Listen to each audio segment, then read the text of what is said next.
This thing, it still looks great. Even 10 years on, I still think this looks the business. Now, you don't have to look too far to see multiple cases of these 2.4 litre petrols having catastrophic failures. Well, sorry to say, I don't have any good news for you.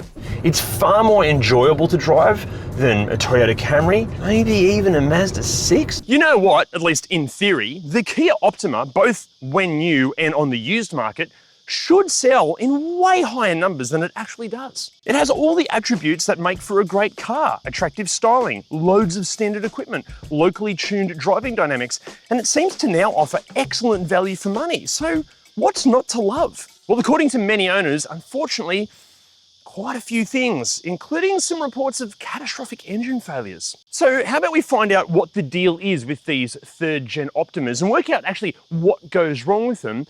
But you know what, when it comes to the exterior, not a whole lot actually. A few owners have reported some issues with spirits and the undead. See, apparently, even when there's nothing around the car, the parking sensors can just go off randomly. Now, some people claim this is just an electronic fault, but we think it's a higher chance it's a supernatural event.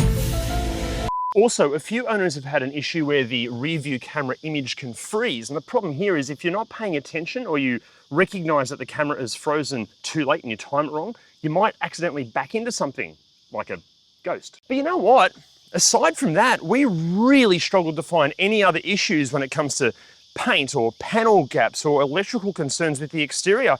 Chances are it's pretty much all fault-free. However, there is another issue that owners might run into here, and it's just that a lot of passers-by just stare at the car all the time. And we can only assume this is because of the excellent exterior design. Actually, here's a fun fact for you. The guy that designed this, Peter Schreier, he used to be the design head at Volkswagen and Audi, and he designed a whole bunch of their models in the early 2000s, like the second generation Audi A4 and the Mark V Volkswagen Golf. And then when it comes to the Optima, I think he and his team have done an absolutely superb job. In fact, I'll go as far as saying that I think he's massively responsible for Kia's image change over the last decade or so. The previous generation of Optima, or Magentis or whatever the hell it was called, were massively underwhelming when it came to the aesthetics. This thing, it still looks great. Even 10 years on, I still think this looks the business. And it looks even better in the higher platinum spec with the larger 18-inch wheels, let alone if it's just been lowered just a smidge. Actually, just on that, and this isn't, a big thing here in Australia, but internationally, there's a really good aftermarket scene for these. So if you're after any advice or knowledge on the Optima, do what we did and join the owners groups and forums, because honestly, the knowledge these owners have is absolutely priceless. Now, just back to the trim specs for a second. Locally, we had just 3 to choose from, and the mid-cycle update the Optima received in 2013 was primarily made up of aesthetic changes, but there were some other highlights, which we'll get to when we get inside. No matter what spec or year though, all Australian delivered Optimas are powered by a 2.4 litre petrol 4-cylinder, which has a let's say an interesting reputation to say the least, but we'll delve into all of this when we get into mechanically what can potentially go wrong. Now, pricing wise here on the Australian used market, Optimas are ranging from anywhere from about $5,000 at the cheap end of the spectrum to a bit under $20,000 at the most premium end. And interestingly, these are showing pretty much an equivalent depreciation trend compared to its arch nemesis, the Toyota Camry, which is a car renowned for holding its value. But while we're talking about smart financial decisions, here's a hot tip. Don't go getting ripped off spending too much money on OEM replacement wiper blades. Luckily, Wipertech can help with this. Not only will buying Wipertech blades hopefully save you money compared to OEM items, but ordering them is so easily done online, fitting them is a breeze, and they do work so incredibly well. We use them on all of our cars. And as a thank you to Matt for lending us his car, who happens to be sitting right over there, he's going home with a free set of these. And if you'd like some, hit the link below. But what goes wrong with the interior? Well, the first complaint that we came across time and time again was that the seats, or the front seats in the pre-update cars, are bloody uncomfortable. Plenty of owners complained of getting a bit of a numb bum on long trips, and one owner even mentioned that after about 40 minutes of driving, their feet got pins and needles. Now, the good news here is it seems that Kia listened to these complaints, because after the 2013 update, or with the 2013 update, they upgraded the seats. They're more supportive, and apparently they solve a lot of these issues. And for me, the ergonomics with the seats, really, really good. They're not in the comfiest seats I've ever sat in a car, but quite nice. Also, just on ergonomics, there's a really good level of adjustability as well, both with the steering wheel and the seat. So I'm thinking chances are post-update, you're going to get comfy. Now, the next complaint, and this one seems pretty obvious considering the age of the car, but the infotainment systems, they absolutely suck. On models fitted with sat-nav, it is a complete waste of time, terrible. Owners have reported Bluetooth connection issues. Apparently repairing your phone via Bluetooth is an absolute nightmare.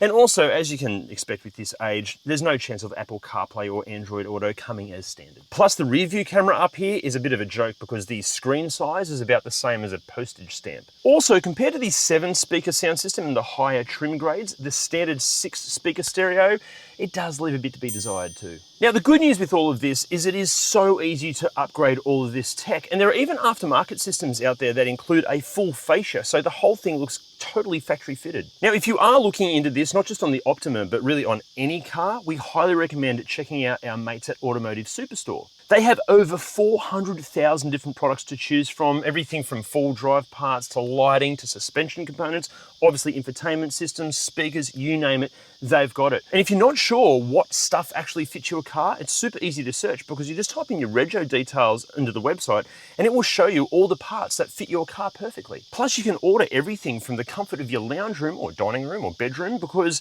they deliver Australia-wide. But back to common issues and complaints with the interior, actually no, because that's about it. I mean, even when it comes to the odd sporadic electronic gremlins, we really couldn't find reports of any of them. Now, this is interesting because when you compare what these come with as standard equipment, we're talking dual zone climate control, a cooled glove box and power operated pretty much everything. A lot of this stuff that comes standard in this is generally an optional feature on its European rivals. But unlike a lot of the European rivals, all of this stuff will probably still keep working for a long time yet. Now, as far as the safety features goes, look, obviously with this age, it's going to miss out on any active or autonomous safety tech, but it still does include everything that you'd expect. Plus, the update added blind spot monitoring and a rear cross traffic alert. But even then, NCAP awarded the pre-update a full 5-star safety rating back in 2011. And look, obviously there's so much more to the tech and features than just that. And if you do need all the specific details, as well as all the common issues listed out so they're really easy to refer to, go to ReDriven.com and check out the free Optima cheat sheet. It's basically the ultimate used Optima buyer's guide. Now, in terms of actually living with this interior, first of all, design-wise, I think it's fantastic. I love that it's quite driver-orientated. Everything's kind of angled towards you. And I feel like it's aging quite nicely. When you see the cars that have the aftermarket infotainment systems fitted with the matching fascia, they look, I think, genuinely pretty bloody modern. It doesn't look 10 years old at all. And as I mentioned, the ergonomics are spot on. And even in terms of interior resilience, this is interesting because quite a few owners internationally use these for ride-sharing cars, and they mentioned that even after having hundreds, if not thousands of passengers, the interior resilience is really, really good. However, that does seem to be on cars that have a purely fabric interior, because some of the cars that have got more vinyl aspects or even the leather, they can have some cracking. And even in this car, you can see that the vinyl up here is starting to get a bit shabby there. That's not a common issue, but yeah, just check the one you're looking at for signs of wear and tear. And then as far as using the interior in terms of practicality, you've got decent sized glove box there, spot for your phone just here, down there. And you've got your charging ports there as well, but again, I don't know if you plug your phone in to charge, it's not going to fit very nicely. Under the trapdoor, you've got 2 cup holders. You can fit a small pretentious coffee down there like a piccolo, but the problem is because it's so deep, it can be hard to get to. You've got a decent sized cubby holders here with a little platform to collect dust. You've got okay sized door bins there. You've got a spot here to collect life's filth, spot for sunglasses up there, and that is it for practicality up front. Okay, now in the back seat, I'm exactly the same height as voice for Optima Prime Chris Hemsworth. This is my driving position, and oh my God, I wasn't expecting this. These seats are so comfortable. Loads of footroom, heaps of knee room. You sink into the seat and they're like oddly supportive. Even just the ambience in general, it's just a really nice place to be. Super impressed. Even in terms of features and practicality, you've got your own air vents there. Under the seat covers, you've got some mat pockets. You've got door bins that you can actually get to even if you have legs and the doors are shut. More spots for life's filth there. You've got pull down armrests with a couple of cup holders.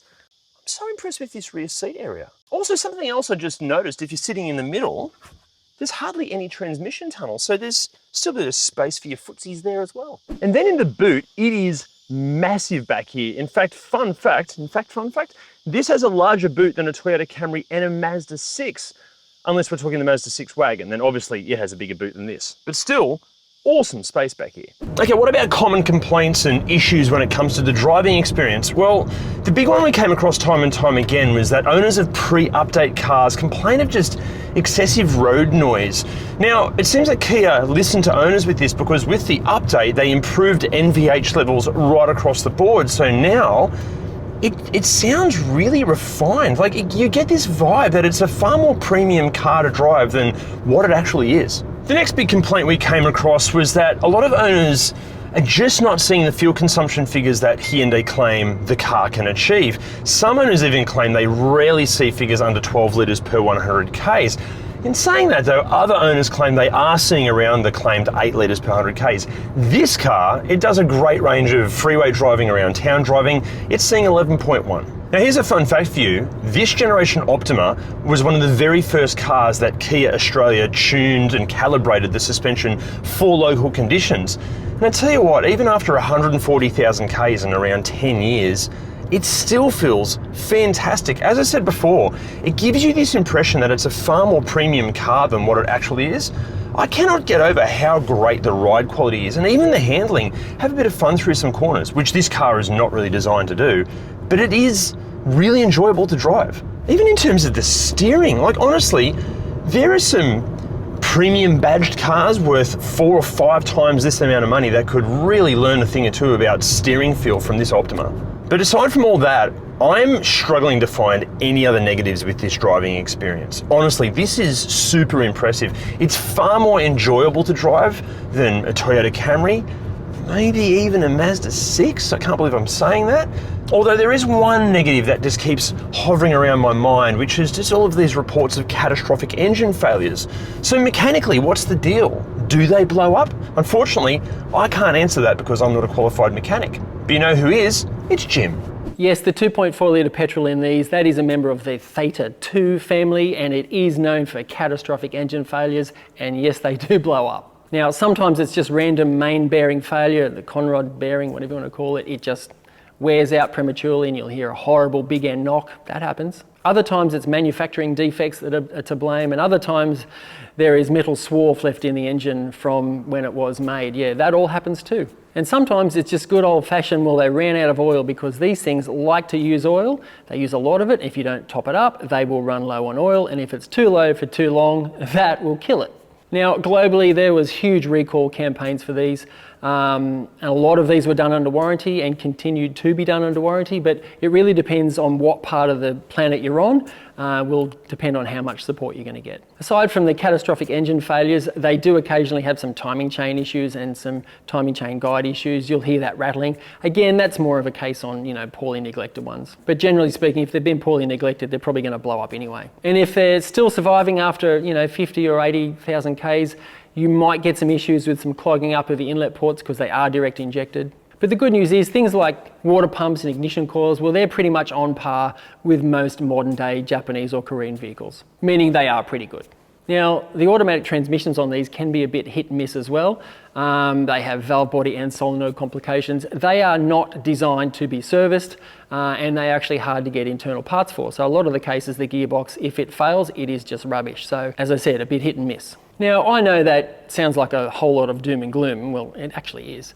But if it's got high Ks on it and it's had a faultless service history, or if it's had the engine replaced once or twice, some of these high mileage ones are actually okay, but there is still a risk. But obviously, the other thing worth considering is what else could you buy instead?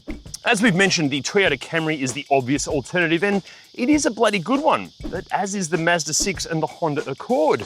You could also have the Optima's siblings, the Hyundai Sonata or i45 to consider, not to mention a host of European rivals from BMW, Volkswagen, Audi, Volvo and Mercedes-Benz. However, we think it's really important for you to define exactly what you want from a car in this category and at this budget. Surely reliability, the price of parts, maintenance and servicing, and its ability to retain value, they have to be about as high up the priority list as it gets. Well, in Australia, that then removes the European options from the list while solidifying the Japanese alternatives. And then if attributes like styling and driving dynamics are important, well, that could mean that the Camry gets dropped because as bulletproof and reliable as they are, and as huge as the support network may be, let's be honest, it's a pretty boring car. And then that leaves us with the Korean siblings and the Honda Accord and Mazda 6. And which do we think you should buy out of all these? We think it's the Japanese pair. There's no doubting there are thousands of Optima out there that will provide fault-free ownership experiences for years and years to come.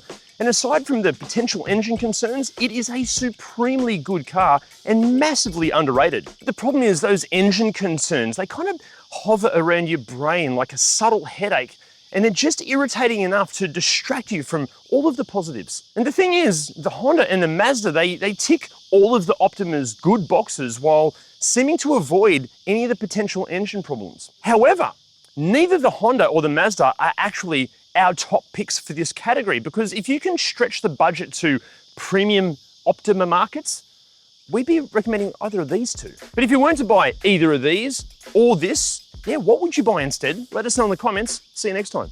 Go to ReDriven.com and check out the completely free used Optima cheat sheet. It's basically the... Well, according to many you know what, in theory at least, the Kia Optima should... Here we go.